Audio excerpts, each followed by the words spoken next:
Salut! Vous en avez marre de manger toujours la même tortilla de pommes de terre? Mais comment pourrais-je m'en lasser?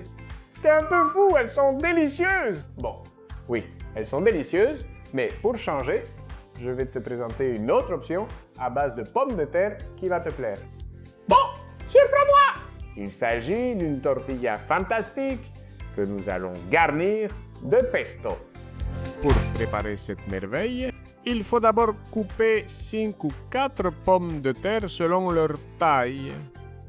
En fines rondelles comme pour une tortilla, en petits dés très plats comme ça. On laisse les pommes de terre, bien sûr, avec la quantité de sel qu'il faut et on mélange pour que tous les morceaux en aient. Ils ont un peu de magie efficiente. Maintenant, ce qu'on fait, c'est prendre 5 œufs gros, taille L, et aussi un peu de sel, juste une pincée suffit. On prend une fourchette et on mélange. Pas besoin de battre exagérément, il n'a pas besoin d'avoir beaucoup d'air, il faut juste que ce soit bien mélangé. Ici, on a les pommes de terre en train de frire dans beaucoup d'huile. Quand tu vois qu'elles deviennent tendres, avant qu'elles ne soient complètement frites, on les retire et on les égoutte un peu, pour économiser l'huile. Ça. Et ce qu'on va faire, c'est aussi simple que de mélanger cet œuf avec cette pomme de terre. Préparer une tortilla aux pommes de terre est très simple, je ne sais pas si tu la préfères avec ou sans oignon. Chez moi, c'est toujours avec de l'oignon, mais celle-ci n'en aura pas besoin parce qu'on va ajouter un ingrédient supplémentaire et magique, qui sera, comme je vous l'ai dit au début, la sauce pesto, qui lui donnera son moelleux. Le secret?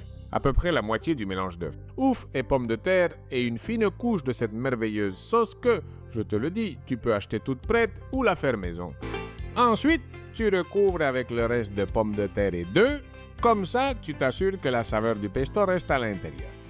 Lisse un peu et là, fais cuire ça à feu moyen, pas plus, qu'il cuise doucement. Quand tu vois que le dessous est déjà pris, mets une assiette dessus.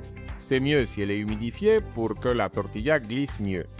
Tu la retournes et voilà, tu la remets dedans. Tout simplement. Si tu veux t'aider d'une spatule de pâtisserie pour que le retournement soit plus doux, tu t'assures qu'elle ne se casse pas. Parfait, la tortilla est presque prête. Si tu veux qu'elle soit bien prise, tu la laisses un peu plus. Si tu l'aimes très fondante, un peu moins. Là, c'est selon les goûts de chaque famille. Ici, j'ai cette merveille. Une tortilla que, si tu la retournes, tu verras qu'elle a la véritable saveur du pesto. C'est même joli. Regarde en dessous. Vraiment un plat de luxe, parce que l'huile de basilic et le pecorino lui donnent une touche incroyable. Et voici la tortilla de son côté d'origine. Ça t'a plu? J'en suis sûr! Tu veux essayer? Tu sais ce qu'il te reste à faire. À toi de jouer. Je vais te montrer l'intérieur car comme pour les gens, c'est le plus important dans une recette. Et dans cette super tortilla, c'est une vraie folie. Regarde comme elle a l'air incroyable. Quelle merveille! C'est une tortilla avec cette touche de basilic, d'huile et bien sûr de fromage pecorino qui donne tout le goût du pesto. Une vraie merveille délicieuse. Et bon, tu peux la faire plus ou moins moelleuse selon tes goûts personnels. Moi, je l'aime comme ça entre les deux. Super bonne, crémeuse. Regarde, la fourchette, un petit morceau après l'autre.